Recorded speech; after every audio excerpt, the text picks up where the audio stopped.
Hello friends, कैसे हैं आप लोग। उम्मीद करती हूँ आप लोग बहुत अच्छे होंगे और अपनी तैयारी अच्छे से कर रहे होंगे। मैं आस्था श्रीवास्तव आप सभी का आपके अपने YouTube channel the imperial classes में बहुत बहुत स्वागत करती हूँ।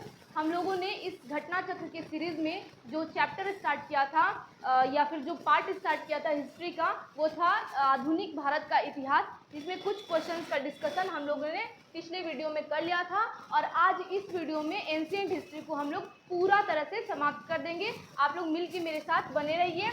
कल हम लोगों ने क्वेश्चन नंबर 75 तक देख लिया था और आज हम लोग क्वेश्चन नंबर 76 से इसका डिस्कशन करने वाले हैं। चलिए देखते हैं क्वेश्चन नंबर 76 क्या कह रहा है।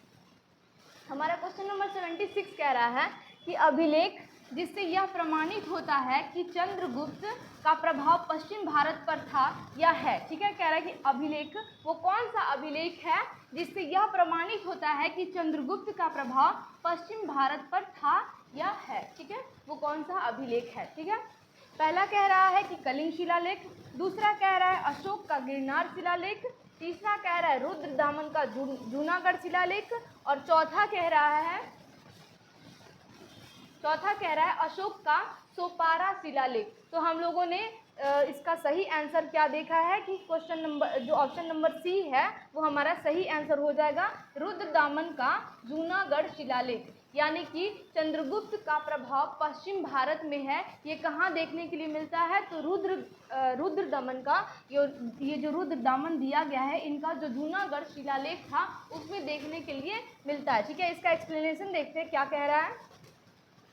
इसका एक्सप्लेनेशन कह रहा है कि रुद्रदामन के जूनागढ़ अभिलेख, यहाँ से आपको एक क्वेश्चन मिला कि जो जूनागढ़ अभिलेख था वो किसके द्वारा लिखा गया था, तो वो रुद्रदामन के द्वारा लिखा गया था। से यह ज्ञात होता है कि चंद्रगुप्त मौर्य के सौराष्ट्र स्थित प्रांतीय शासक पुष्यगुप्त ने वहाँ सुदर्शन झील बनवाई थी और बाद में अशोक के यूनानी गवर्नर तुषाप्स से इस जलाशय के साथ बहुत सी नहरें बनवाई।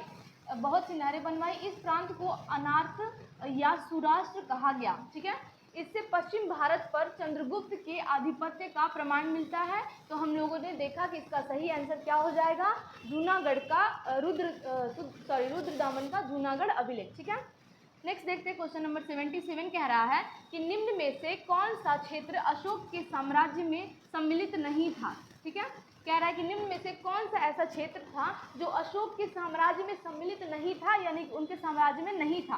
पहला है अफगानिस्तान, दूसरा है बिहार, तीसरा है श्रीलंका और चौथा है कलिंग। तो आप सभी जानते होंगे कि अशोक के साम्राज्य में अफगानिस्तान भी था, बिहार भी था और कलिंग भी था, लेकिन जो श्रीलंका है, क्योंकि वो दक्षिण भारत में नीचे एकदम है, वो श्रीलंका बिल्कुल भी उनके साम्राज्य में सम्मिलित नहीं था। ठीक है, इसका एक्सप्लेनेशन देखते हैं क्या कह रहा है।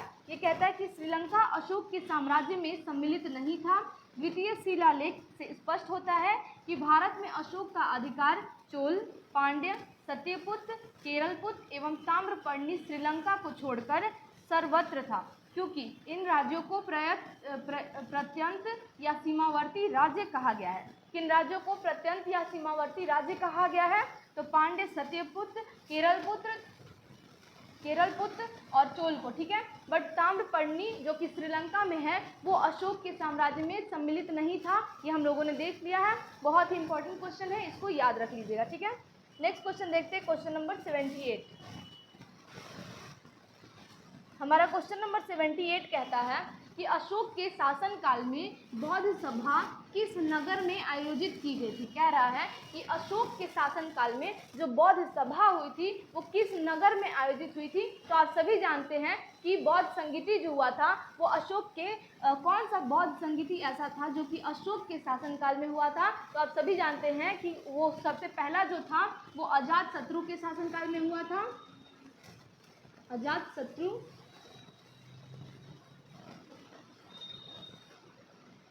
दूसरा कालाशोक,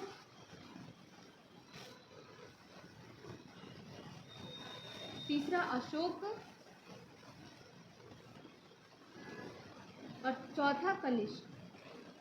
ठीक है, तो जो पूछ रहा है कि अशोक के शासनकाल में बौद्ध सभा किस नगर में आयोजित की गई थी, तो पहली बात कि अशोक किस बौद्ध संगीति से संबंधित है, तो तृतीय बौद्ध संगीति से संबंधित है। और किस नगर में हुआ था वो बौद्ध सभा, तो पाटलिपुत्र में हुआ था। आप लोग इसका आंसर जानते होंगे कि तृतीय बौद्ध सभा जो है या तृतीय बौद्ध संगीति जो है ये किसके शासनकाल में हुआ, तो अशोक के शासनकाल में। और कहाँ हुआ, तो पाटलिपुत्र में हुआ था, इसको याद रख लेंगे।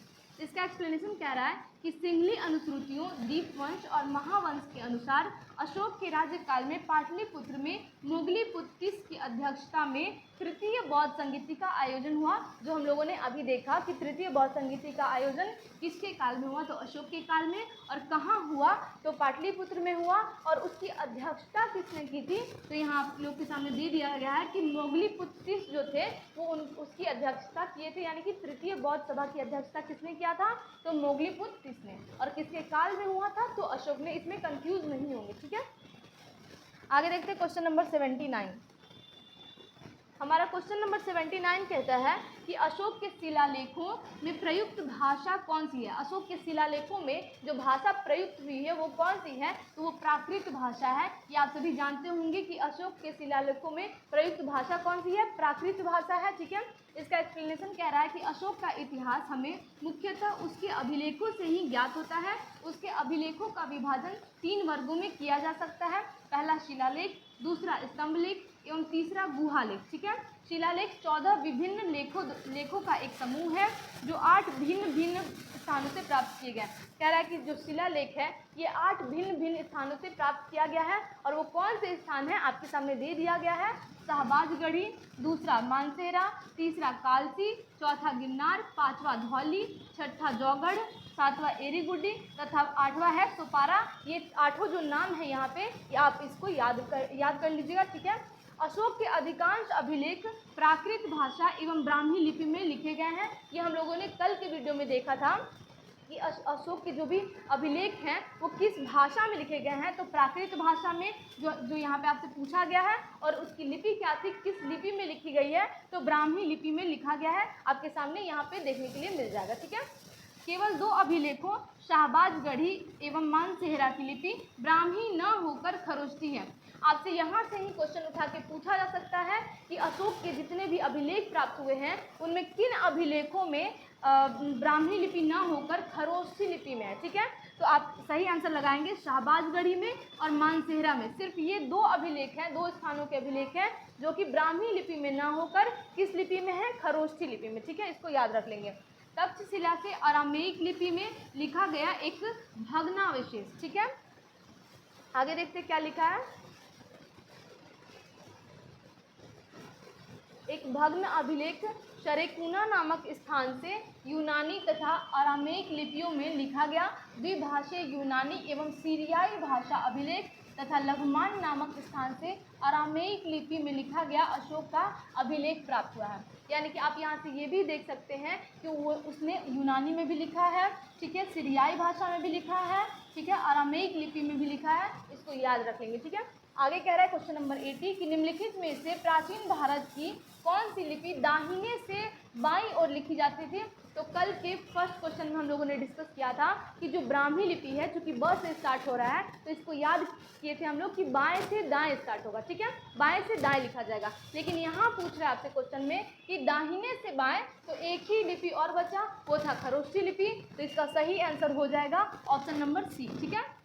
और ये क्वेश्चन 63rd बीपीएससी प्री 2017 में पूछा गया है। यहाँ पे जितने सारे क्वेश्चन आपको देखने के लिए मिलेंगे वो बीपीएससी के प्रीवियस ईयर क्वेश्चन है, PYQ यहाँ पे दिया गया है। और ये घटना चक्र की बुक है, इसको अच्छे से देख लेंगे, इससे आप लोग का रिवीजन बहुत अच्छे से हो जाएगा, ठीक है।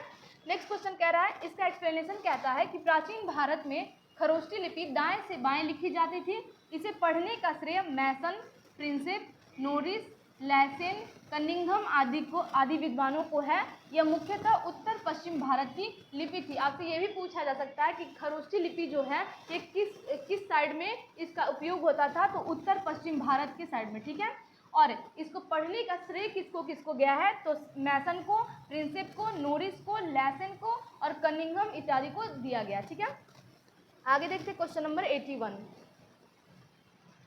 हमारा क्वेश्चन नंबर 81 कह रहा है कि अशोक के धम्म, जिसको धर्म भी हम सब कह सकते हैं, धम्म या धर्म, ठीक है, अशोक के धम्म का मूल संदेश क्या है, ठीक है, इसका मूल संदेश क्या है, तो इसमें कह रहा है कि उपयुक्त में से एक से अधिक या कोई नहीं, हमारा ऑप्शन नंबर ई सही हो जाएगा, क्योंकि इसमें एक से अधिक हमारा सही है। अब देखते हैं क्या क्या सही है। अशोक धम्म या धर्म एक नैतिक संहिता थी, ठीक है। अशोक अपने दूसरे और 7वें शिलालेख के माध्यम से संदेश देता है कि अपासिनवे बहुकयाने दया दाने, सच्चे सोचे मादे साधवे च, अर्थात कम पाप करना, कल्याण करना, दया दान करना, सत्य बोलना, पवित्रता से रहना, स्वभाव में मधुरता तथा साधुता बनाए रखना। आप लोगों को लग रहा होगा कि मैं मंत्र पढ़ रही हूँ, लेकिन यहाँ पे ऐसा लिखा हुआ है, इसको देख लेंगे। इस प्रकार अशोक धम्म के मूल संदेश में शांति और अहिंसा, बड़ों का सम्मान तथा धार्मिक सहनशीलता निहित है। अब यहाँ से हम लोग देख सकते हैं कि उसके मूल संदेश में, यानी कि धम्म के मूल संदेश में क्या था, तो शांति और अहिंसा। क्या यहाँ पर दिया गया है? तो बिल्कुल दिया गया, शांति एवं अहिंसा है। आगे कह रहा है कि बड़ों का सम्मान, क्या यहाँ पर दिया गया? ये भी दिया गया है, बड़ों का सम्मान भी, और धार्मिक सहनशीलता निहित है, तो यहाँ पे धार्मिक सहनशीलता भी देखने के लिए मिल रहा है। राजा के प्रति वफादारी नहीं होगा, इसलिए इसमें ऑप्शन नंबर ई हमारा सही होगा, उपयुक्त में से एक से अधिक, क्योंकि शांति एवं अहिंसा भी है, बड़ों का सम्मान भी है और धार्मिक सहनशीलता भी है, इसको ध्यान में रख लेंगे, ठीक है। आगे देखते हैं क्वेश्चन नंबर 82। हमारा क्वेश्चन नंबर 82 कह रहा है कि केवल वह स्तंभ जिसमें अशोक ने स्वयं को मगध का सम्राट बताया है। ऐसा यहाँ पे आपको 4 स्तंभ देखने के लिए मिलेगा, इसमें से कौन सा ऐसा स्तंभ है जिसमें अशोक ने स्वयं को मगध का सम्राट बताया है? तो इसका सही आंसर हो जाएगा भाब्रू स्तंभ, ठीक है। कौन सा स्तंभ? भाब्रू स्तंभ। अब इसके बारे में क्या लिखा गया है कि भाब्रू बैराट स्तंभ लेख में अशोक ने स्वयं को मगध का सम्राट बताया है। प्रियदर्शी लाजा मागधम संगम वादेतनु आहा अपाबा, ये डॉट डॉट डॉट ऐसा दिया गया है, ठीक है। यही अभिलेख अशोक को बौद्ध धर्मावलंबी प्रमाणित करता है, इसको ध्यान में रख लेंगे, ठीक है। आगे कह रहे हैं क्वेश्चन नंबर 83 कि अपने शिलालेखों में अशोक सामान्यतः किस नाम से जाने जाते हैं, ठीक है। यहाँ पूछ रहा है कि अपने शिलालेखों में अशोक किस नाम से जाना जाता है, तो आप सभी को पता होगा कि प्रियदर्शी के नाम से जाना जाता है। किस नाम से? प्रियदर्शी या देव नामप्रिय के नाम से ये जाना जाता है, इसको याद रख लेंगे, ठीक है। इसका सही आंसर हो जाएगा ऑप्शन नंबर बी, प्रियदर्शी। अब इसका एक्सप्लेनेशन क्या कह रहा है?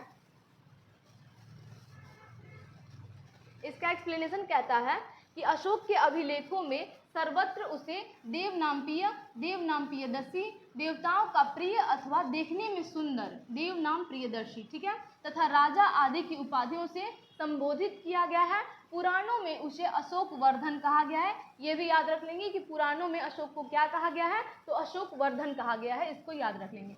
आगे कह रहा है क्वेश्चन नंबर 84 कि कौटिल्य के अर्थशास्त्र में किस पहलू पर प्रकाश डाला गया है? ये बहुत ही इजी क्वेश्चन है, ये बार बार आप लोग पढ़े होंगे कि कौटिल्य के अर्थशास्त्र में किस पहलू पर प्रकाश डाला गया है, तो उसकी राजनीतिक नीतियों पर, ठीक है, राजनीतिक नीतियों पर प्रभाव डाला गया है, ये प्रकाश डाला गया है, इसको याद रख लेंगे। इसका एक्सप्लेनेशन कह रहा है कि कौटिल्य के अर्थशास्त्र, कौटिल्य को ही चाणक्य के नाम से या विष्णुगुप्त के नाम से जानते हैं, इसको भी याद रख लेंगे। कौटिल्य के अर्थशास्त्र द्वारा चंद्रगुप्त मौर्य के शासनकाल की बहुत सी बातों का ज्ञान प्राप्त होता है, ठीक है। किसके शासनकाल का? तो चंद्रगुप्त मौर्य के शासनकाल का, इसको भी याद रख लेंगे कि कौटिल्य का जो अर्थशास्त्र है उसमें किसके शासनकाल की जानकारी मिलती है, तो चंद्रगुप्त मौर्य के शासनकाल की जानकारी मिलती है, और उसमें क्या है, तो राजनीतिक नीतियों के बारे में लिखा गया है। यह वस्तुतः ऐतिहासिक ग्रंथ नहीं है, अपितु राजनीति शास्त्र का एक अद्वितीय ग्रंथ है। इसकी तुलना मैकियावेली के प्रिंस से की जाती है। यहाँ से आपको बहुत ही इंपॉर्टेंट क्वेश्चन मिला, ठीक है, इसको स्टार लगाएंगे। इसमें है, अगर पूछे कि मैकियावेली के प्रिंस से किसकी तुलना की जाती है, तो कौटिल्य के अर्थशास्त्र को, इसको याद रख लीजिएगा, ठीक है। आगे देखते हैं क्वेश्चन नंबर 85 क्या कह रहा है। हमारा क्वेश्चन नंबर 85 कहता है कि कौटिल्य की पुस्तक अर्थशास्त्र किस विषय पर आधारित है। कह रहा है कि कौटिल्य की जो पुस्तक है अर्थशास्त्र किस विषय पर आधारित है। पहला कह रहा है आर्थिक संबंध से, दूसरा कह रहा है शासन कला के सिद्धांत और अभ्यास से, विदेश नीति से और धन संचय से। तो इसका ऑप्शन नंबर ई जो होता है वो सही हो जाएगा। उपर्युक्त में से एक से अधिक, अब वो कौन कौन से होगा ऑप्शन वो देखते हैं। कह रहा है इसका एक्सप्लेनेशन कि कौटिल्य या चाणक्य द्वारा मौर्य काल में रचित अर्थशास्त्र शासन के सिद्धांतों और अभ्यास की पुस्तक है। तो यहाँ पे आप लोग देख सकते हैं कि शासन के सिद्धांत और अभ्यास ऑप्शन नंबर बी में दिया गया है, तो ये बिल्कुल सही हो जाएगा। ठीक है, आगे कह रहा है कि इसमें राज्य के लिए मंडल सिद्धांत है। ठीक है, कह रहा है कि राज्य के लिए मंडल सिद्धांत है जो विदेश नीति की व्याख्या करता है। अब विदेश नीति के बारे में भी दे दिया गया है, ये भी सही हो जाएगा।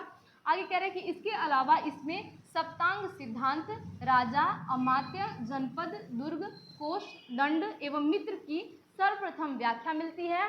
अर्थशास्त्र में तत्कालीन प्रशासन एवं कृषि, शिल्प एवं व्यापार व्यवस्था की भी विस्तृत जानकारी प्राप्त होती है। तो इसमें हमारा सही आंसर हो जाएगा ऑप्शन नंबर ई, बी और सी दोनों सही है। ठीक है, आगे देखते हैं क्वेश्चन नंबर 86।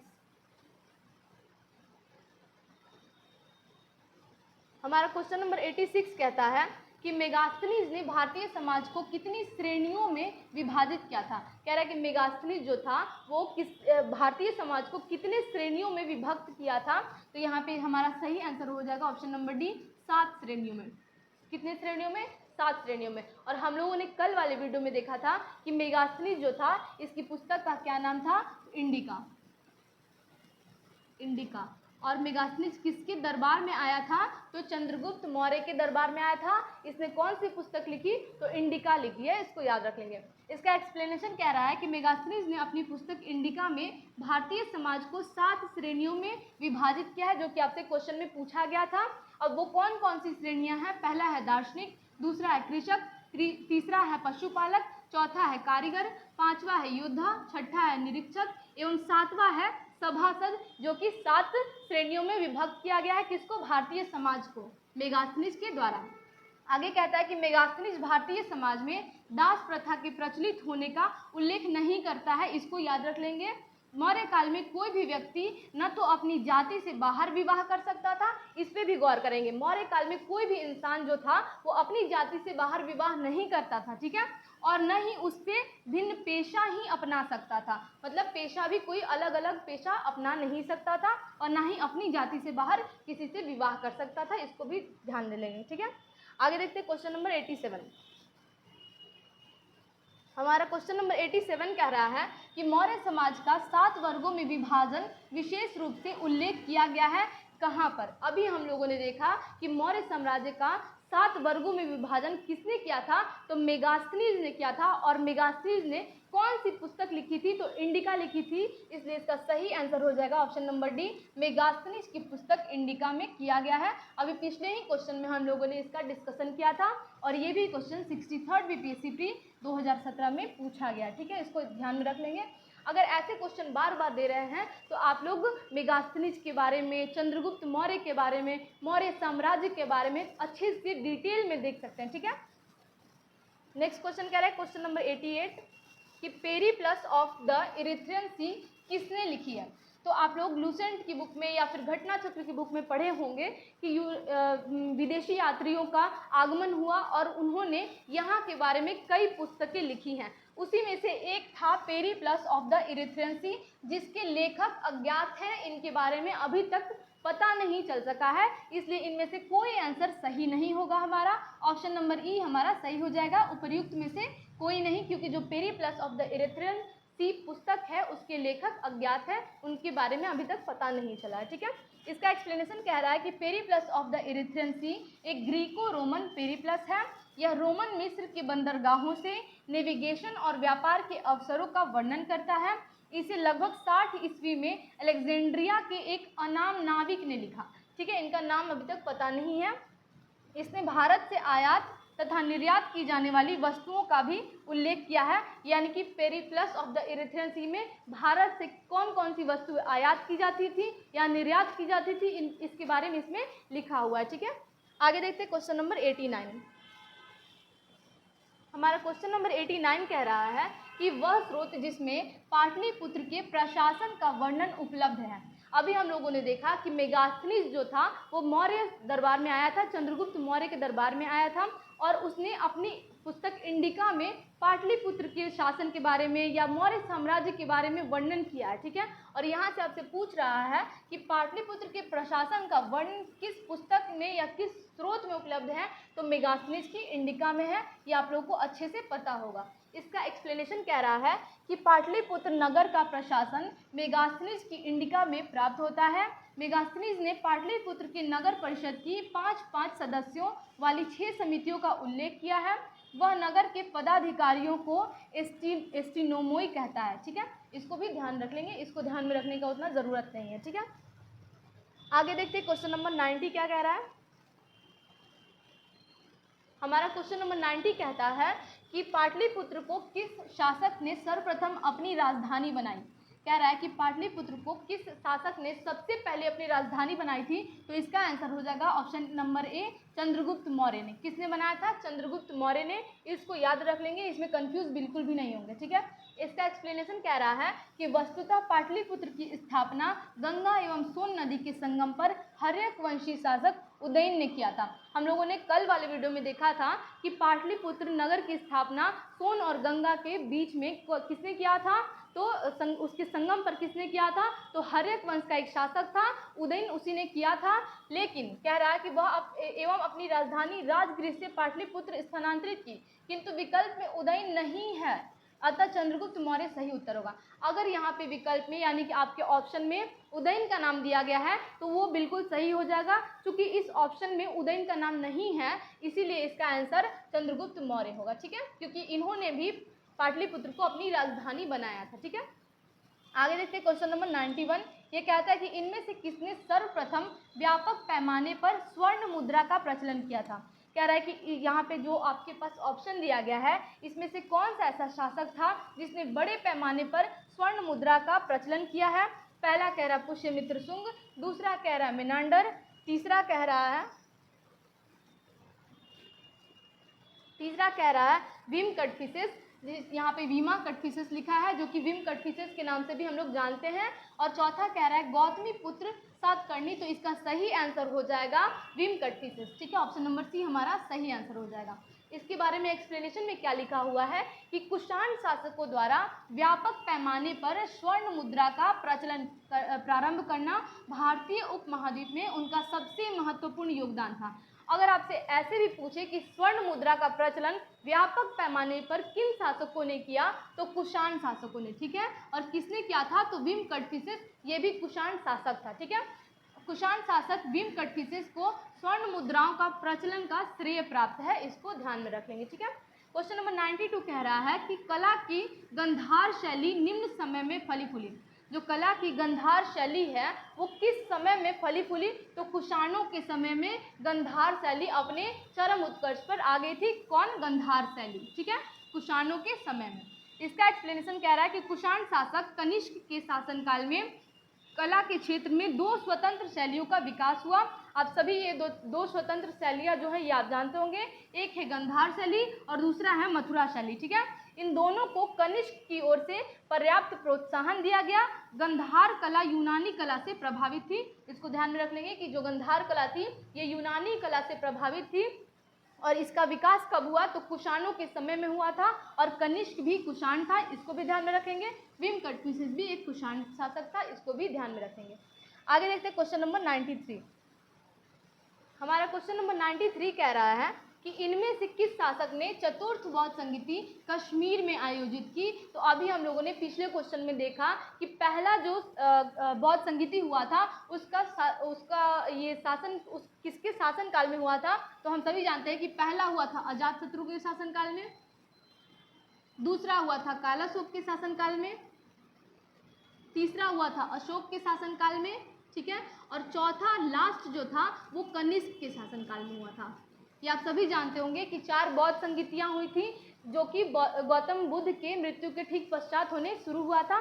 पहली जो बौद्ध संगीति थी वो अजातशत्रु के शासनकाल में हुआ, दूसरा कालाशोक के शासनकाल में, तीसरा अशोक के शासनकाल में, और चौथा जो कि कश्मीर के कुंडल वन में हुआ था वो कहाँ हुआ था, तो कनिष्क के शासनकाल में। और आपसे चौथी बौद्ध संगीति के बारे में पूछ रहा है तो इसका सही आंसर ऑप्शन नंबर सी हो जाएगा, कनिष्क के काल में, ठीक है। और 5वां दिया है उपयुक्त में से कोई नहीं या इनमें से एक से अधिक, तो हमारा सही आंसर हो जाएगा ऑप्शन नंबर सी। ठीक है। और ये क्वेश्चन जो है ये हाल फिलहाल 66 बीपीएससी प्री 2020 में ही पूछा गया है, यानी कि आप जो भी बौद्ध संगीतियाँ हुई हैं उसके बारे में डिटेल में देख लेंगे, जो जैन संगीतियाँ हुई हैं उसके बारे में डिटेल में देख लेंगे, बौद्ध और जैन का जो भी चैप्टर है उसको अच्छे से रिवाइज कर लीजिएगा। हो सकता है इस टाइप से क्वेश्चन आपसे फिर से एग्जाम में पूछे जाए, ठीक है।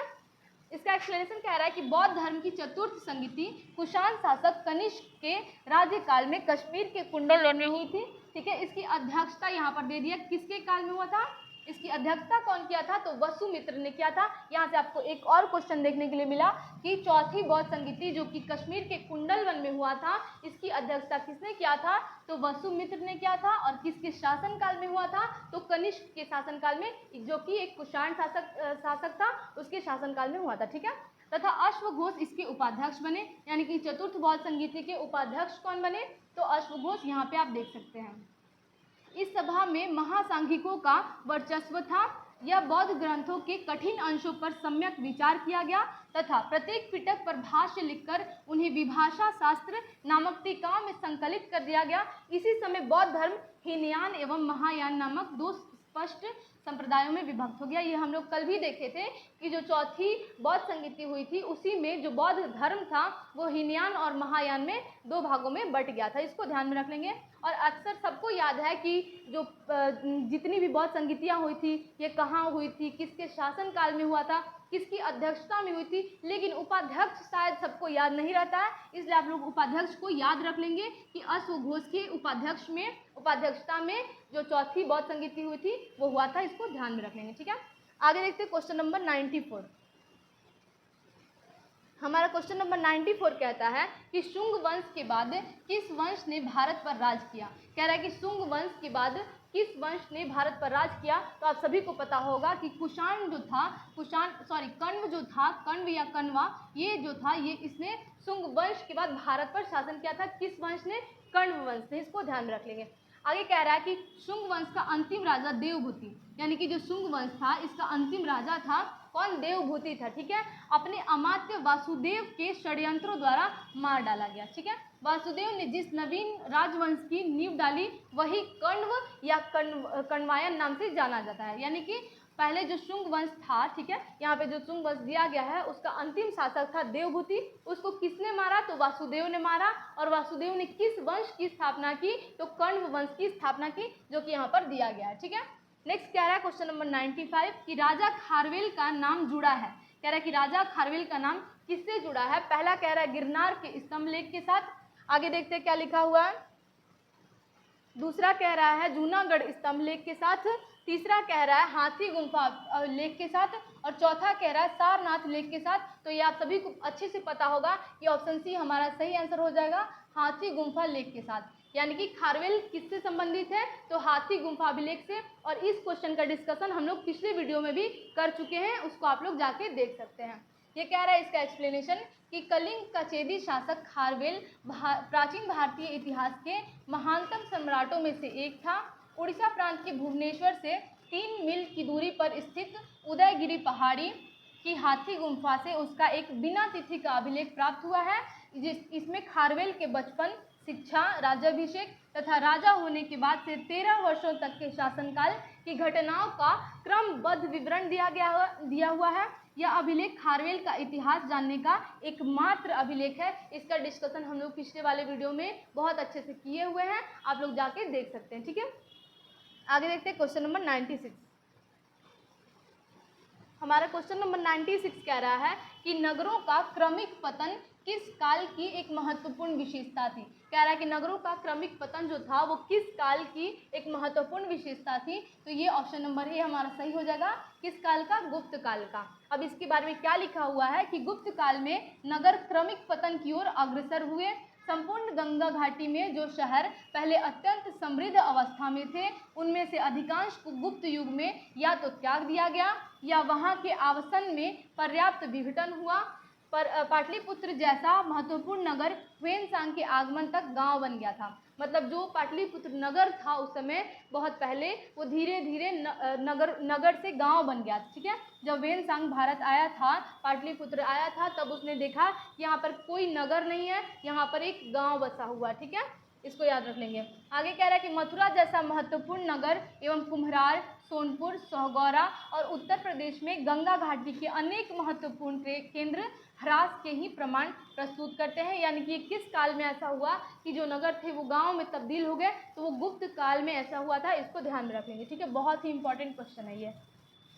आगे देखते हैं क्वेश्चन नंबर 97 क्या कह रहा है। ये कहता है कि निम्नलिखित में से कौन सा बंदरगाह गुप्त काल में उत्तर भारतीय व्यापार के लिए उपयोग किया जाता था। उत्तर भारत में व्यापार के लिए कौन सा बंदरगाह का उपयोग किया जाता था। तो इसमें आंसर दिया गया है ऑप्शन नंबर ई। अब देखते हैं इसके बारे में क्या लिखा हुआ है। ये कहता है कि गुप्त काल में बंगाल में ताम्रलिप्ति एक प्रमुख बंदरगाह था, जहाँ से उत्तर भारत के साथ दक्षिण पूर्व एशिया, यानी कि यहाँ पर जो दिया गया है दक्षिण पूर्व एशिया, चीन, लंका, जावा, सुमात्रा आदि देशों के साथ व्यापार होता था। आगे कह रहा है कि पश्चिमी भारत का प्रमुख बंदरगाह भृगु कच्छ भरौच था, जो कि यहाँ पे दे दिया गया है, जहाँ से पश्चिमी देशों के साथ समुद्री व्यापार होता था। इसके अलावा कल्याणा तथा बॉम्बे भी उत्तर भारतीय व्यापार होता था। यहाँ पे जो दिया गया है कल्याण और कैम्बे, यहाँ बॉम्बे दे दिया है, ये कैम्बे होगा, ठीक है, कैम्बे। और यहाँ कल्याणा दिया है, ये कल्याणा ना होके कल्याण होगा, ठीक है। यानी कि चारों ऑप्शन जो है ये सही हो जाएगा। ये जो चारों बंदरगाह हैं ये कहाँ थे, तो उत्तर भारत में थे, जो कि दिया गया है कल्याण है, ताम्रलिप्ति है, भरोच है और कैम्बे है। यानी कि इसमें से चारों ऑप्शन सही हो जाएंगे, उपर्युक्त में से एक से अधिक। इसलिए हमारा सही आंसर क्या हो जाएगा, ऑप्शन नंबर ई, एक से अधिक, ठीक है। इसके आगे देखते हैं क्वेश्चन नंबर 98। हमारा क्वेश्चन नंबर 98 कहता है कि किस शासक वंश ने मंदिरों एवं ब्राह्मणों को सबसे अधिक ग्राम अनुदान में दिया था। कह रहा है कि मंदिरों और ब्राह्मणों को किस शासक वंश ने सबसे ज्यादा अनुदान दिया था। पहला कह रहा है गुप्त वंश, दूसरा कह रहा है पाल वंश, तीसरा कह रहा है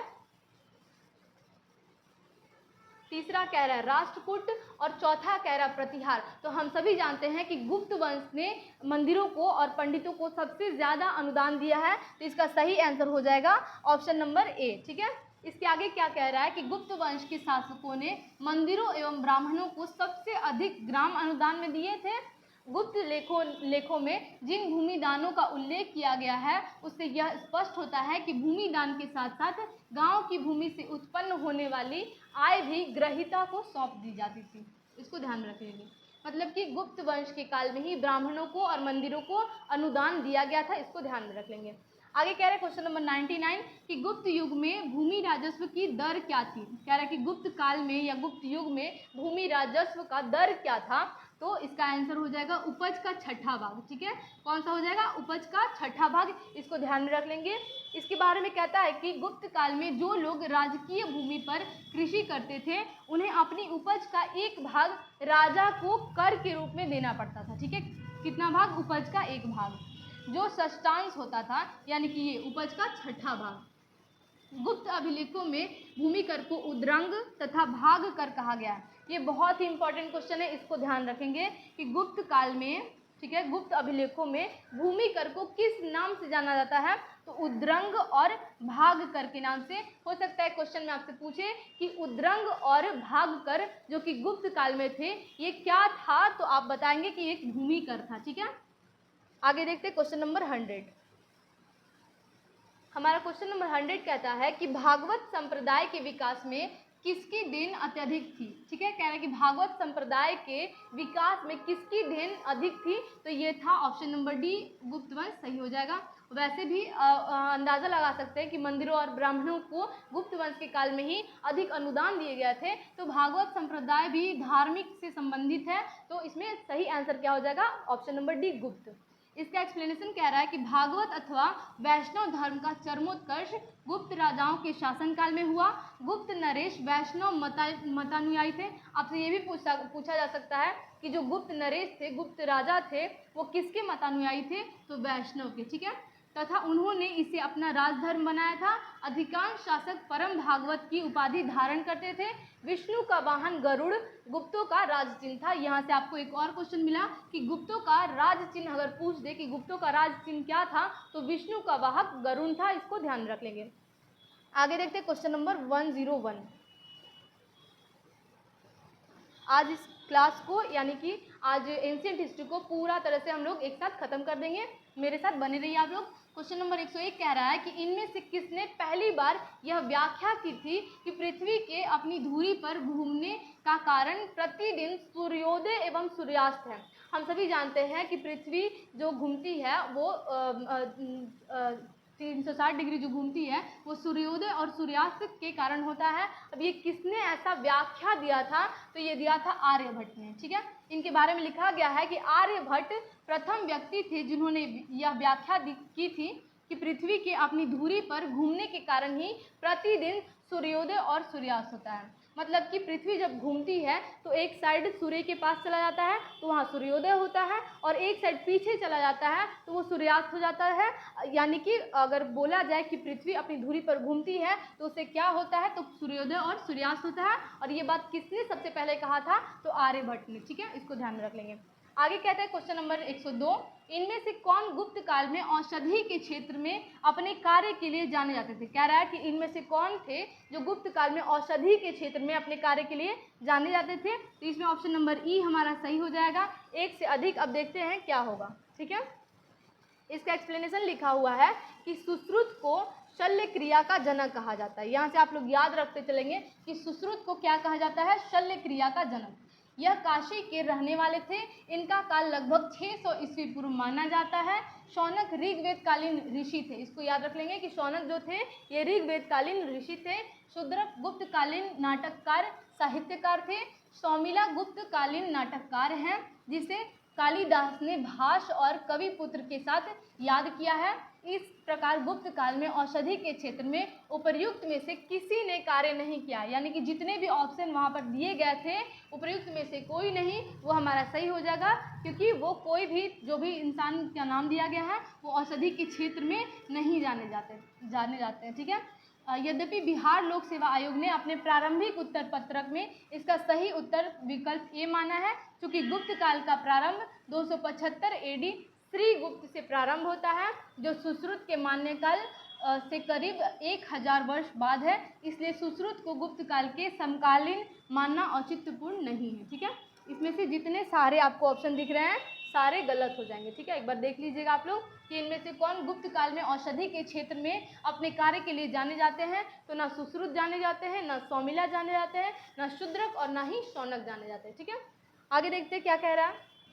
नेक्स्ट क्वेश्चन कह रहा है क्वेश्चन नंबर 103 कि चीनी यात्री वेन संग ने किस विश्वविद्यालय में अध्ययन किया था। ये आप सब बहुत अच्छे से जानते होंगे कि जो चीनी यात्री वेन संग था वो किस विश्वविद्यालय में पढ़ा था, अध्ययन किया था। तो नालंदा विश्वविद्यालय में। ठीक है, अब इसके बारे में क्या लिखा हुआ है कि चीनी यात्री वेन संग हर्षवर्धन के शासनकाल में भारत आया था।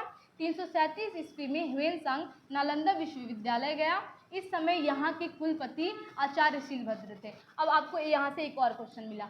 ये कैसे क्वेश्चन पूछेगा कि जब चीनी यात्री वेन संग नालंदा विश्वविद्यालय में अध्ययन करने आया था उस समय वहाँ के कुलपति कौन थे? तो ये आप लोग याद रख लेंगे कि आचार्य शीलभद्र थे। यहाँ से याद रख लीजिएगा। लगभग 1.5 वर्ष तक नालंदा में निवास कर उसने योग शास्त्र का अध्ययन किया। इसके बाद वह बंगाल, उड़ीसा, धान्य कटक होता हुआ कांची पहुंचा। अपनी यात्रा के दूसरे दौर में वेन संग पुनः नालंदा आया और व्याख्यान दिए। किसके बारे में? नालंदा के बारे में। आगे देखते क्वेश्चन नंबर 104 क्या कह रहा है।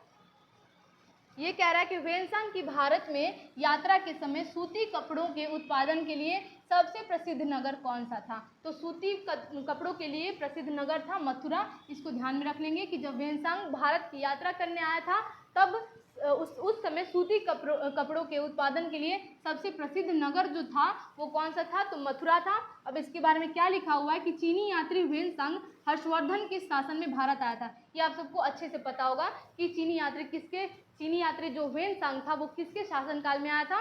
तो हर्षवर्धन के शासनकाल में। मथुरा एक औद्योगिक नगरी थी। अर्थशास्त्र से ज्ञात होता है कि इसके सूती वस्त्र उत्कृष्टता के लिए प्रसिद्ध थे। ठीक है, वेन संग ने मथुरा की आर्थिक समृद्धि एवं व्यापारिक प्रगति की पुष्टि की है। वह लिखता है कि मथुरा के बाजारों में बिकने वाली वस्तुएं काफ़ी सजाकर रखी जाती थी। किसने लिखा है ऐसा? वेन संग ने। ठीक है, इसको ध्यान में रख लेंगे। आगे देखते क्वेश्चन नंबर 105। हमारा क्वेश्चन नंबर 105 कह रहा है कि कवि बाण निवासी था। जो एक कवि था जिसका नाम बाण था, वो कहाँ का निवासी था? तो वो पाटलिपुत्र का निवासी था। इसको याद रख लेंगे। इनके बारे में लिखा गया है कि बाण भट्ट, ये जो बाण दिया गया है ये इनका पूरा नाम बाण भट्ट है। ये आप सभी जानते होंगे। कवि बाण से शायद आप समझ नहीं पा रहे होंगे, बट इनका पूरा नाम क्या है? बाण भट्ट। बाण भट्ट हर्षवर्धन के दरबारी कवि थे। यहाँ से आपको एक बहुत ही इंपॉर्टेंट क्वेश्चन मिला कि हर्षवर्धन के दरबारी कवि कौन थे? बाण भट्ट। अगर आपसे पूछे कि बाण भट्ट किसके दरबारी कवि थे, तो आप लोग यहाँ से देख सकते हैं कि ये हर्षवर्धन के दरबारी कवि थे। ये पाटलिपुत्र के क्षेत्र के निवासी थे। हर्षचरित, कादंबरी, चंडी शतक इनकी प्रमुख रचना है। यहाँ से बहुत ही इंपॉर्टेंट क्वेश्चन मिला, ठीक है, बहुत ज़्यादा इंपॉर्टेंट क्वेश्चन है, इसको याद रख लेंगे। यानी कि जो बाण भट्ट है उनकी पुस्तक कौन कौन सी थी, उनकी रचनाएं कौन कौन सी थी? तो हर्षचरित थी, कादंबरी थी और चंडी शतक थी। इन तीनों का नाम आप लोग अच्छे से याद रख लीजिएगा कि अगर ऐसा क्वेश्चन पूछ दे कि बाण भट्ट के द्वारा कौन कौन सी रचनाएं लिखी गई हैं, तो इनको भूलिएगा नहीं, इसको याद रखिएगा, ठीक है। आगे देखते हैं क्वेश्चन नंबर 106। हमारा क्वेश्चन नंबर 106 कह रहा है कि चीनी यात्री इत सिंह ने बिहार का भ्रमण किया था लगभग कब? ठीक है, कह रहा है कि जो चीनी यात्री इत सिंह था उसने बिहार का भ्रमण कब किया था? तो इनमें से कोई नहीं सही है। वो कब किया था? तो 671 से 672 ईस्वी के आसपास किया था। यहाँ से आप लोग देख सकते हैं।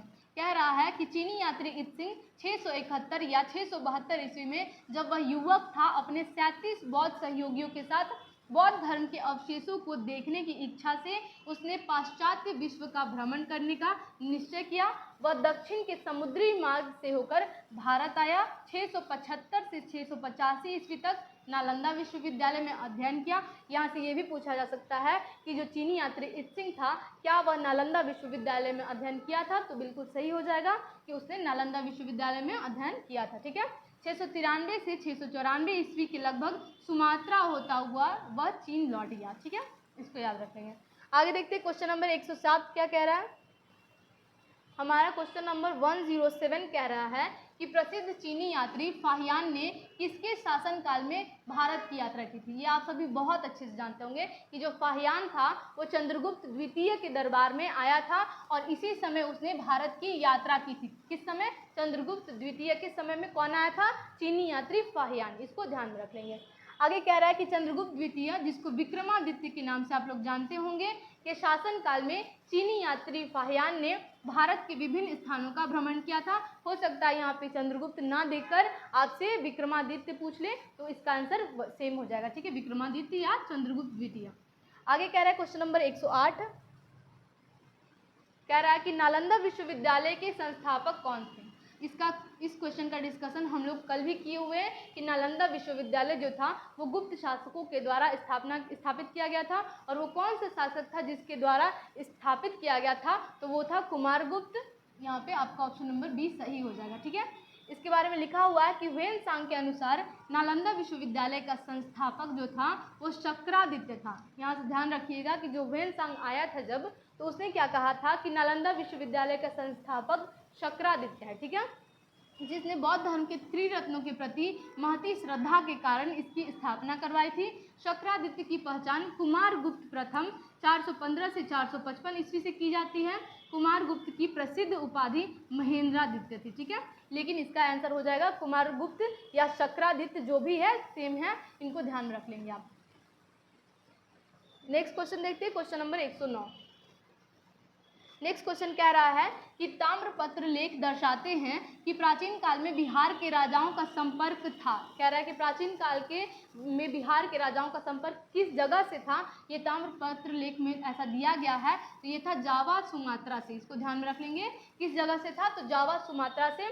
आगे कह रहा है कि पाल वंशीय शासक देवपाल बौद्ध मतानुयायी था। लेखों में उसे परम स्वागत कहा गया। यहाँ से एक और क्वेश्चन का आंसर मिला आपको कि देवपाल को किस नाम से जानते हैं? तो परम स्वागत के नाम से, ठीक है। उसने जावा के शैलेंद्र वंशी शासक बलपुत्र देव के अनुरोध पर उसे नालंदा में एक बौद्ध विहार बनवाने के लिए 5 गांव दान में दिए थे। इसको याद रख लीजिएगा। आगे देखते हैं क्वेश्चन नंबर 110। हमारा क्वेश्चन नंबर 110 कह रहा है कि सुवर्ण भूमि का वह राजा कौन था? कह रहा है कि सुवर्ण भूमि का वह राजा कौन था जिसने नालंदा में एक बौद्ध विहार की स्थापना की तथा उसके रख रखाव हेतु अपने दूत द्वारा देवपाल में 5 गांव दान में देने के लिए प्रार्थना की थी। ठीक है, इसका सही आंसर हो जाएगा ऑप्शन नंबर सी, बालपुत्र देव, जिसका एक्सप्लेनेशन हम लोग पिछले क्वेश्चन के एक्सप्लेनेशन में देख चुके हैं। इसके बारे में लिखा हुआ है कि स्वर्ण भूमि के शासक बालपुत्र देव ने नालंदा में एक बौद्ध विहार की स्थापना की तथा उसके रख रखाव हेतु अपने दूत द्वारा देवपाल से 5 गांव देने के लिए प्रार्थना किया था, जो कि पिछले क्वेश्चन के एक्सप्लेनेशन में हम लोग देखे हुए हैं। ठीक है, आगे कह रहा है क्वेश्चन नंबर 111। क्वेश्चन नंबर 111 कहता है कि नालंदा विश्वविद्यालय के विनाश का कारण क्या था। कह रहा है कि जो नालंदा विश्वविद्यालय का विनाश हो गया, इसका कारण क्या था, तो एक मुसलमान था। ठीक है, यहाँ से आप लोग देख लेंगे कि एक मुसलमान था, और वो कौन था, तो आप सभी जानते होंगे कि बख्तियार खिलजी था। ठीक है, जो कि एक मुसलमान शासक था। इसके बारे में लिखा गया है कि नालंदा विश्वविद्यालय बख्तियार खिलजी के अधीन तुर्क मुस्लिम आक्रमणकारियों द्वारा नष्ट किया गया था। इसका स्टोरी आप लोग जानते ही होंगे कि यहाँ पे आया बख्तियार खिलजी, नालंदा विश्वविद्यालय को जला दिया, और वो एक कौन था, तो तुर्क मुस्लिम शासक था। ठीक है, यह भारत में बौद्ध मत के पतन के लिए अंतिम प्रहार के रूप में देखा जाता है। ठीक है, इसको ध्यान में रख लेंगे। आगे कहते हैं क्वेश्चन नंबर 112 कि खजुराहो मंदिर स्थापत्य के निर्माण में सहयोगी थे। इसको बहुत अच्छे से याद रख लीजिएगा, क्योंकि ऐसा क्वेश्चन पूछा जा सकता है। खजुराहो मंदिर स्थापत्य के निर्माण में कौन सहयोगी था, तो चंदेल शासक सहयोगी थे। इनके बारे में लिखा हुआ है कि खजुराहो के मंदिर चंदेल राजाओं के समय 950 से 1050 ईस्वी के बीच बनाए गए। यहाँ के मंदिरों में कंदरिया महादेव का मंदिर सर्वोत्तम है, बहुत इंपॉर्टेंट है। यानी कि खजुराहो मंदिर के मंदिरों में कंदरिया जो महादेव का मंदिर है, ये बहुत ही इंपॉर्टेंट है, अच्छा है, सर्वोत्तम है। खजुराहो मध्य प्रदेश के छतरपुर जिले में स्थित है। यहाँ से आपको एक और क्वेश्चन मिला कि खजुराहो कहाँ है, तो मध्य प्रदेश के छतरपुर जिले में है, इसको भी ध्यान में रख लेंगे। ठीक है, आगे देखते हैं क्वेश्चन नंबर 113। क्वेश्चन नंबर 113 कहता है कि विक्रमशिला शिक्षा केंद्र के संस्थापक का नाम क्या है। ये बहुत ही इंपॉर्टेंट क्वेश्चन है, और आप लोग कई बार इसको पढ़े होंगे कि जो विक्रमशिला विश्वविद्यालय था, शिक्षा का केंद्र था, उसका संस्थापक धर्मपाल था। एक पाल शासक था, कौन था, धर्मपाल। ठीक है, इनके बारे में लिखा गया है कि विक्रमशिला का विश्वविद्यालय बिहार के भागलपुर जिले में स्थित था। ये आप लोग को अच्छे से पता होगा कि विक्रमशिला विश्वविद्यालय कहाँ है, तो भागलपुर बिहार में स्थित है। ठीक है, इसकी स्थापना पाल वंश के धर्मपाल ने की थी। दीपंकर श्री ज्ञान जो उपाध्याय अतीश के नाम से प्रसिद्ध थे, यहाँ के सर्वाधिक प्रसिद्ध विद्वान थे। ये तिब्बत भी गए थे, इनको ध्यान में रख लीजिएगा। ठीक है, आगे कह रहे क्वेश्चन नंबर 114, निम्नलिखित राजवंशों में किसका उल्लेख संगम साहित्य में नहीं हुआ है। यहाँ पे नहीं पे गौर कीजिएगा कि संगम साहित्य में किसका उल्लेख नहीं हुआ है। ठीक है, यहाँ पे 4 ऑप्शन है, कदम्ब का, चेर का, चोल का और पांडे का। तो ये आप लोग पढ़े होंगे कि चेर, पांडे और चोल का उल्लेख तो है, लेकिन कदम्ब का उल्लेख इसमें नहीं किया गया है। ऑप्शन नंबर ए हमारा सही हो जाएगा। ठीक है, इसका एक्सप्लेनेशन देखते हैं क्या लिखा हुआ है। इसका एक्सप्लेनेशन कहता है कि संगम साहित्य में केवल चोल, चेर एवं पांडे राजाओं के उद्भव और विकास का विवरण प्राप्त होता है। यहाँ से आप लोग याद रख लीजिएगा कि संगम साहित्य में किसका किसका विवरण प्राप्त होता है, तो चोल का, चेर का और पांडे का। ठीक है, विकास का विवरण प्राप्त होता है। इन राज्यों के विविध राजाओं के शासनकाल का स्पष्ट निर्धारण संभव न होने पर भी संगम साहित्य से कृष्णा नदी के दक्षिण में सुदूर प्रायद्वीप तक राजनीतिक गतिविधियों पर पर्याप्त प्रकाश पड़ता है। ठीक है, इसको ध्यान में रख लेंगे। आगे कह रहा है क्वेश्चन नंबर 115 कि संगम युग में उरायूर किस लिए विख्यात था। यहाँ पे उरायूर जो नाम आपको देखने के लिए मिल रहा है, ये किससे संबंधित है, तो पहली बात तो ये संगम युग से संबंधित है, और कह रहा है कि किस लिए विख्यात था, तो इसका आंसर हो जाएगा ऑप्शन नंबर बी, कपास के व्यापार का महत्वपूर्ण केंद्र था। इसको बिल्कुल अच्छे से याद रख लेंगे। तो उरायूर किस लिए महत्वपूर्ण था, तो कपास के व्यापार के महत्वपूर्ण केंद्र था। ठीक है, इसके बारे में लिखा गया है कि तमिलनाडु के तिरुचिरापल्ली में अवस्थित कावेरी नदी के तट पर उरायूर संगम कालीन चोलों की राजधानी थी।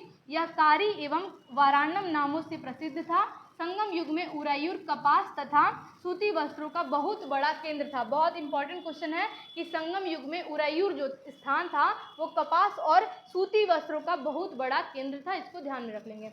आगे कह रहा है क्वेश्चन नंबर 116 कि मुद्रा राक्षस का लेखक निम्न में से कौन है? बहुत ही इंपॉर्टेंट और इजी क्वेश्चन पूछा गया है कि मुद्रा राक्षस का लेखक कौन है। आप सभी जानते होंगे कि मुद्रा राक्षस के लेखक विशाख दत्त हैं। आप ऐसे भी कोई बुक और उसके ऑथर के बारे में आप लोग अच्छे से देख लीजिएगा, क्योंकि ऐसे क्वेश्चन आपसे पूछे जा सकते हैं कि मुद्रा राक्षस का लेखक कौन है, तो विशाख दत्त है। इनके बारे में लिखा गया है कि मुद्रा राक्षस की रचना विशाख दत्त ने की थी। इस ग्रंथ से मौर्य इतिहास मुख्यतः चंद्रगुप्त मौर्य के जीवन पर प्रकाश पड़ता है।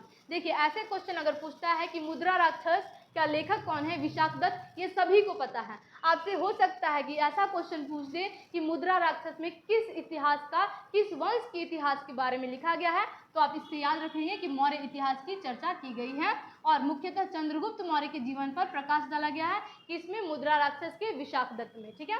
आगे कहता है कि इसमें चंद्रगुप्त मौर्य को वृषल तथा कुलहीन कहा गया है। ढुंडीराज ने मुद्रा राक्षस पर टीका लिखी है, इसको भी ध्यान में रख लेंगे। आगे कह रहे हैं क्वेश्चन नंबर 117 कि पृथ्वीराज रासो के लेखक। देखिए, बार बार लेखक से पूछ रहा है, आप लोग इसको बहुत ही अच्छे से याद रख लीजिएगा, यानी कि जितने भी पुस्तक लिखे गए हैं उसके बारे में अच्छे से ध्यान में रख लीजिएगा। यहाँ पे फिर से वैसा क्वेश्चन पूछा गया कि पृथ्वीराज रासो के लेखक कौन है, तो यहाँ पे चंद्र बरदाई है, ठीक है, चंद बरदाई। ये आप लोग को पता होगा कि पृथ्वीराज रासो के लेखक कौन है, चंद बरदाई, इसको ध्यान में रख लेंगे। आगे कह रहा है कि चौहान वंशीय शासक पृथ्वीराज राय पिथौरा के दरबारी कवि चंद बरदाई ने पृथ्वीराज रासो की रचना की है, इसको ध्यान में रखेंगे। आगे देखते हैं क्वेश्चन नंबर 118।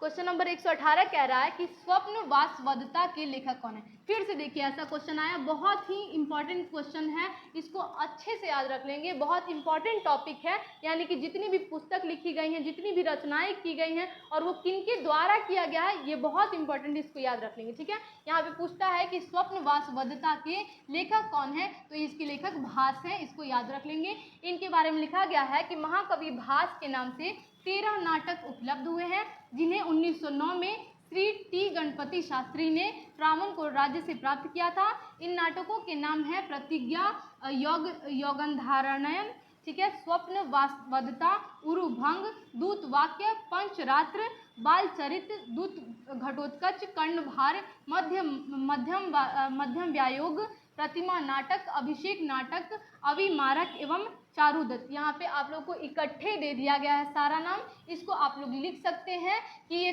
किसके द्वारा लिखा गया है, तो भास के द्वारा। यानी कि इतने सारा जो नाटक दिए गए हैं, 13 नाटक है यहाँ, ये किसके द्वारा लिखा गया है, तो भास के द्वारा। बहुत ही इंपॉर्टेंट है, इसको लिख लेंगे, याद कर लेंगे, ठीक है। आगे देखते हैं क्वेश्चन नंबर 119। क्वेश्चन नंबर 119 कह रहा है कि कुमार संभवम महाकाव्य किस कवि ने लिखा है। फिर से वैसा क्वेश्चन पूछा गया है, यानी कि आप देख सकते हैं कि बीपीएससी में इस टाइप के क्वेश्चन बार बार पूछे जा रहे हैं, बार बार पूछे गए हैं। ये जो टॉपिक है, ये जो पॉइंट है, ये बहुत ही इंपॉर्टेंट रहेगा आप लोग के लिए, इसको ध्यान में रख लेंगे। कह रहे कुमार संभवम महाकाव्य किस कवि ने लिखा है, तो ये आप सभी को पता होगा कि इसको कालिदास ने लिखा है। और इनके बारे में लिखा गया है कि कुमार संभव महाकाव्य की रचना महाकवि कालिदास ने की थी। इसमें 17 सर्ग हैं, जिनमें प्रकृति चित्रण तथा कार्तिकेय की जन्म कथा वर्णित है। यहाँ से हो सकता है ऐसे भी घुमा के क्वेश्चन पूछे जाए कि जो कालिदास की रचना है कुमार संभवम, इसमें किस बारे में लिखा गया है, तो प्रकृति चित्रण किया गया है और कार्तिकेय के जन्म के बारे में कथा वर्णित किया गया है, इसको याद रख लेंगे। आगे कह रहे हैं क्वेश्चन नंबर 120 कि किरातार्जुनीय पुस्तक किसने लिखा है। देखिए, फिर से 67 बीपीएससी में भी ऐसा क्वेश्चन पूछा गया है, यानी कि ये टॉपिक बहुत इंपॉर्टेंट है, आप लोग ध्यान में रख लेंगे कि किरातार्जुनीय पुस्तक किसने लिखा है, तो ये लिखा है भारवी ने, ठीक है। इनके बारे में लिखा गया है कि किरातार्जुनीय पुस्तक के लेखक भारवी हैं। इस पुस्तक की कथा वस्तु महाभारत से ली गई है। कहाँ से ली गई है, महाभारत से ली गई है। इसमें अर्जुन तथा किरात वेशधारी शिव के बीच युद्ध का वर्णन है। यहाँ से आप लोग इसको भी देख सकते हैं कि जो किरातार्जुनीय पुस्तक है उसमें क्या है, तो अर्जुन तथा किरात वेशधारी शिव के बीच युद्ध का वर्णन किया गया है। आगे देखते हैं क्वेश्चन नंबर 121। हमारा क्वेश्चन नंबर 121 कह रहा है कि उस स्रोत का नाम बतलाएं जो प्राचीन भारत के व्यापारिक मार्गों पर मौन है। कह रहा है कि उस स्रोत का नाम बतलाएं जो प्राचीन भारत के व्यापारिक मार्गों पर मौन है, तो ये है मिलिंद पन्हु, इसको ध्यान में रख लेंगे। ये भी एक रचना है जो कि किया गया है नागसेन के द्वारा। और इसमें किसके बारे में लिखा गया है, तो प्राचीन भारत प्राचीन भारत के व्यापारिक मार्गों के बारे में लिखा गया है। ठीक है, मार्गों पर मौन है, ऐसा कहा गया है इसको।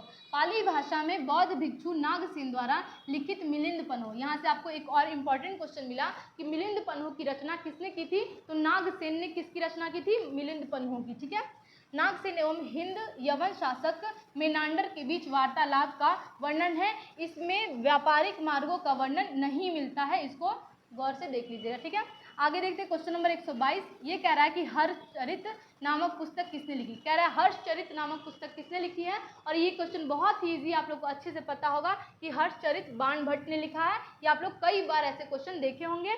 इसके बारे में लिख रहा है कि हर्षचरित ग्रंथ की रचना सुप्रसिद्ध लेखक बाणभट्ट ने की थी, यह वर्धन वंश के इतिहास का प्रमुख स्रोत है।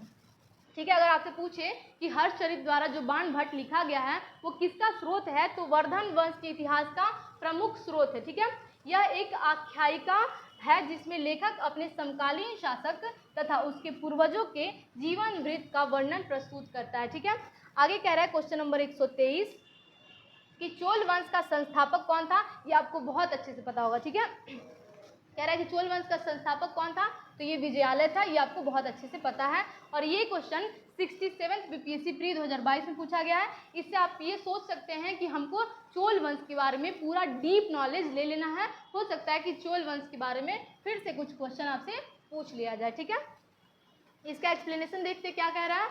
ये कहता है कि चोल साम्राज्य की स्थापना विजयालय ने किया था। चोल साम्राज्य की स्थापना किसने किया था, तो विजयालय ने किया था, जो प्रारंभ में पल्लवों का एक सामंती सरदार था। उसने 850 ईस्वी में तंजौर को अपने अधिकार में कर लिया। तंजौर के शैव मंदिर राजराजेश्वर या बृहदेश्वर मंदिर का निर्माण राजराजा प्रथम के काल में हुआ था। यहाँ से बहुत ही इंपॉर्टेंट क्वेश्चन आपको फिर से मिला। ठीक है, कि तंजौर के शैव मंदिर या राजराजेश्वर मंदिर या बृहदेश्वर मंदिर का निर्माण किसने कराया था, तो राजराज प्रथम ने कराया था, इसको याद रख लेंगे। आगे कह रहा है क्वेश्चन नंबर 124 कि चोल काल किसके लिए प्रसिद्ध था। कह रहा है कि चोल काल जो था वो किसके लिए प्रसिद्ध था, तो ये भी क्वेश्चन 63 बीपीएससी में पूछा गया है। ये ग्राम पंचायत के लिए प्रसिद्ध था। ठीक है, किसके लिए प्रसिद्ध था, ग्राम पंचायत के बारे में। आगे कह रहा है इसके बारे में कि चोल शासकों की सबसे उल्लेखनीय विशेषता स्वायत्त शासी ग्रामीण संस्थाओं के संचालन में परिलक्षित होती है, किसके, चोल शासन की। ठीक है, आगे कह रहे हैं कि ग्राम पंचायत चोल काल में प्रसिद्ध था।